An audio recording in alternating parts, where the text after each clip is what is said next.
Today we're taking a look at Pokemon Crown. This is probably the most unique and creative take I have ever seen in ROM hacking history, and I can't wait to show you what it's all about. So let's jump right into Pokemon Crown. Even when you just start up the game, you can see that there is something special hanging around. From the new cool and custom intro to the character selection screen, this game is going to blow your mind. After naming ourselves, we get thrown into the world immediately and are standing on a dock, talking to a guard who asks me for my ticket to enter Zwiggojr, which is this game's region. From the start, we can already see that there is a ton going on, from an entire new tileset that looks beautiful,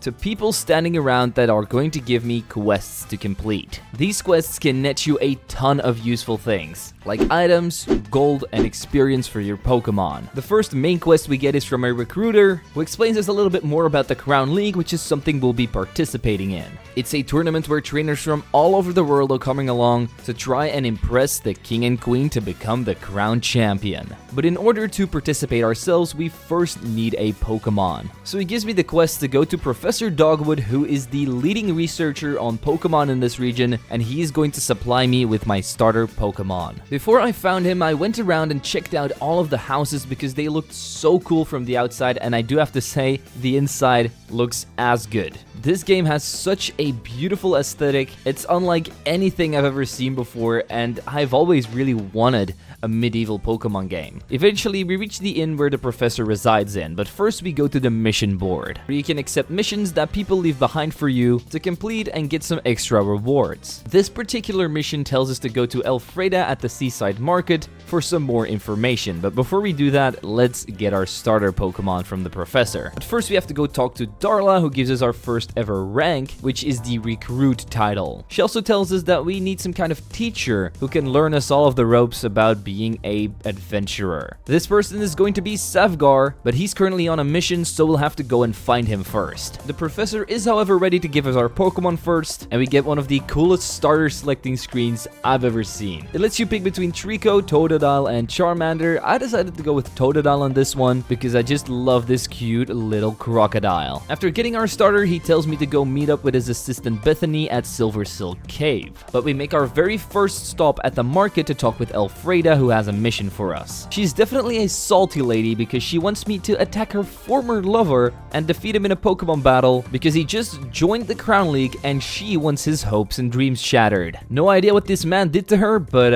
I guess I'll accept. On my way over there, I also run into a guard who needs some help defeating Pidgeys and Natus who are trying to attack the castle walls. And a little further up, we meet up with another adventurer called Cassian. He is in need of an escort, and he'll pay us handsomely if we escort him through to the next route. He also learns us a bit more about campfires, which you can light, rest at to heal up your Pokemon, or you can also use them to advance through time and make it daytime or nighttime if you want to. Once we're done resting at said campfire, we have our very first Pokemon battle, and here is where the game totally goes in its own direction. It doesn't have any standard Pokemon battles. It is always auto battles with a strategy behind it. It works a little bit like chess, but it's way cooler. You can place your Pokemon on the board in any position you'd like. Once you're done placing down your Pokemon as strategically as possible, you can then enter the battle and they will fight for you. During the battle, there's also a chance for you to recruit the enemy wild Pokemon. Once the HP gets as low as possible, you press the A button and then you get this screen. You can then use berries or interactions to make the Pokemon more friendly towards you, which will also make it easier to be captured. You can hold up to 9 Pokemon in your party, but you can only place down 6 Pokemon on the battlefield at a time, but of course the more and the higher level your Pokemon are going to be, the easier the game is going to get.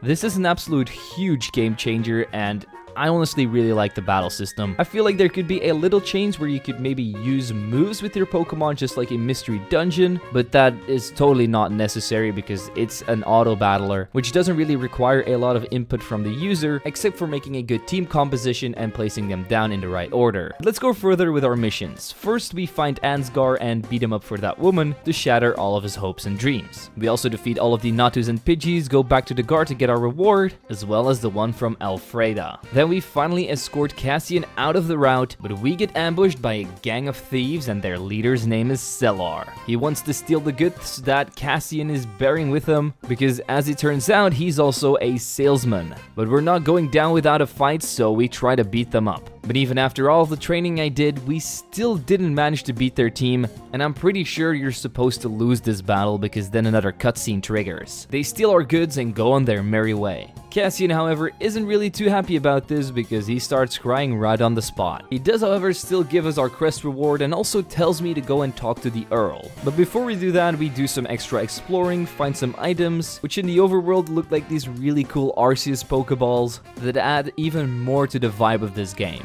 We reach Everbloom Town shortly after and visit a doctor there who needs a lumberry for us to make this person better. A scholar outside in the garden also needed help with a quest. He needs a bug-type Pokemon for studying. So I guess we'll soon have to buff up our team a bit. We go to the local school, learn a bit more about the battle mechanics of this game from the students, and also finally find our master Zviggo. He tells me that before we are going to learn anything from him, he needs me to take a test with the teacher of this class. Since in fact I've always aced all my tests on any subject, this was an easy feat to complete. So we talk back to Zviggo and then he gives me a guidebook to all of the types of this game. The book talks about the advantage of using Pokemon from every single typing. For example, normal types require 30% less energy to use special attacks. Your team will also gain 10 additional energy per attack if you use 3 normal types. 4 normal types in your party will also give your team a special attack occurrence 2 times in a row. It's definitely not easy to learn, and to be completely honest, I barely looked at this book and just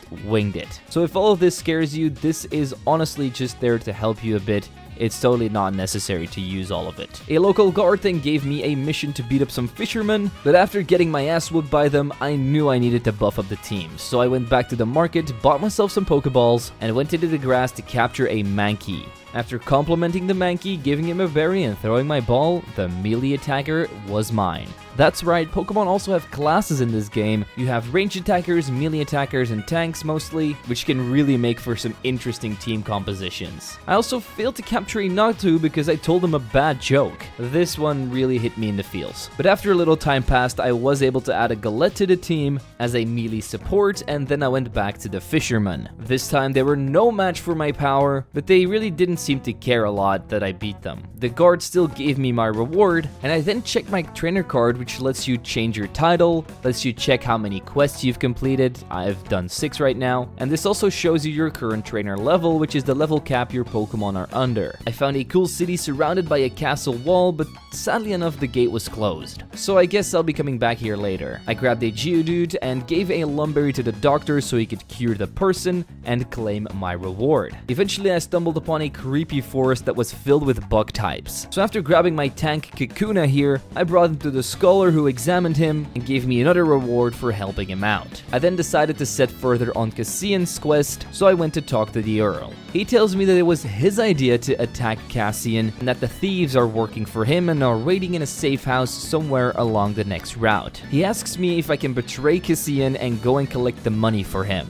We go along with it, but I'm not really planning on betraying my friend. So once we reach the house, we talk to Siller and I'll tell him to leave Cassian alone. This makes him pretty damn angry and he attacks me with a Scyther and a Weedle, which are absolutely no match for my 6 Pokemon. So with that questline complete, we eventually stumble upon an adventurer's camp deep in the forest. Next to the camp is Silversilk Cave, another very important place for us to go into, as the professor's assistant is in there. But as it turns out, this cave is super dangerous and Zviggo is going to help us out by trying to escort us through the cave. After some easy Pokemon battles together with him, we eventually make our way to camp.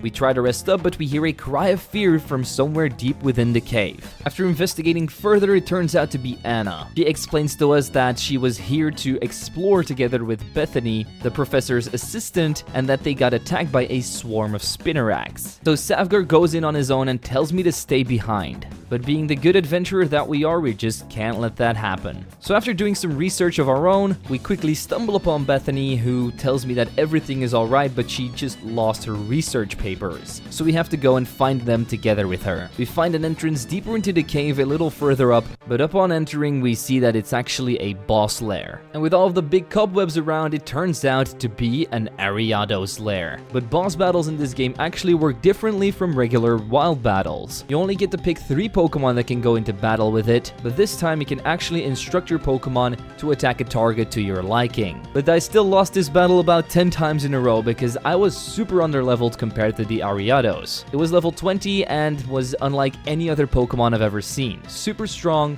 super bulky, and hits super hard. So I knew this team composition wasn't going to cut it. Eventually I had enough of it and left it alone for quite a while. So I went out to capture a feel for the team and helped out a person in the forest who didn't have any Pokemon and wanted to go through a grass patch. This gave us some extra experience to level up our Pokemon, and it also led us straight to the next village called Willemton Hamlet. Here we find Cassian again, and this time he's turned into a salesman for us. He decides to give us a discount on all of his wares, so I guess doing his questline and not killing him is definitely worth it. I also bought a shovel off of him, which you can use to dig up treasures that can contain a various amount of items as well as mystery Pokemon. I myself dug up a Ghastly, which was not that amazing, but I definitely wonder what else you can get from digging around. I accepted another mission at the local inn to go and defeat a bandit that's been charging people money to pass through somewhere, and in the inn you can even talk to a bard that will play music for you, just like in the good old days. I know I've said this multiple times already, but this game is just so beautiful. In the middle of the town, we meet up with Otto, who's the cleric that used to work as a medic in the war. But for now, he seems to be retired and is a little bit adventurous, so he challenges me to a Pokemon battle. After overwhelming his team of fairy types, he tells me we'll definitely meet again in the future and also gives me a little bit of a reward for defeating him. We also get a pop-up that some of our Pokemon can evolve now, so I evolve my Totodile into a Croconaw, and I love that the evolution screen is also just totally custom made. Our Kakuna also immediately evolves into a Beedrill, so he turns from a tank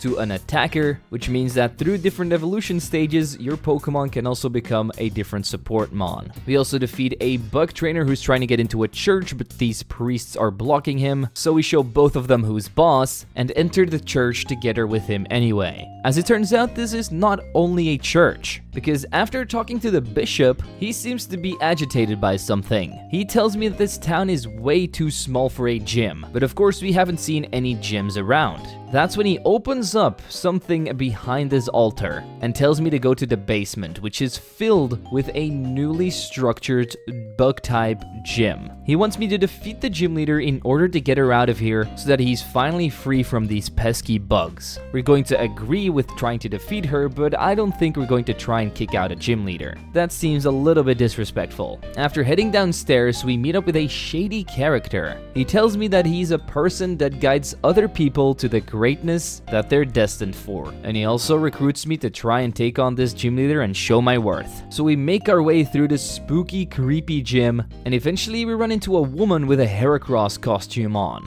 Her name is Matilda. She tells me about her time in the war where her and her bugs slaughtered the enemies as one big swarm. So let's see if we're up to the task of defeating her. Well, as it turns out, this battle is actually pretty damn interesting. She starts off with only one Skorupi. Once you defeat that Skorupi, you'll have to go for round 2, then she has 2 Pokemon. Then 3, and so on up until 5, where her Heracross will join the battle. But since your Pokemon will be damaged throughout all of these fights, you'll be way too exhausted to take on this final wave, hence why I lost. So I knew I needed some extra Pokemon to switch out in between fights, because I could carry 9 with me. But I also knew that my Pokemon really needed to become stronger, so I accepted another mission from the bishop, who told me to go and poison some barrels in a nearby store. So after poisoning the barrels, we tell the guard that these merchants are not doing their job right. And just as the guard is going to arrest both of them, the bishop walks in and is like, "Stop, we can't leave this town without merchants.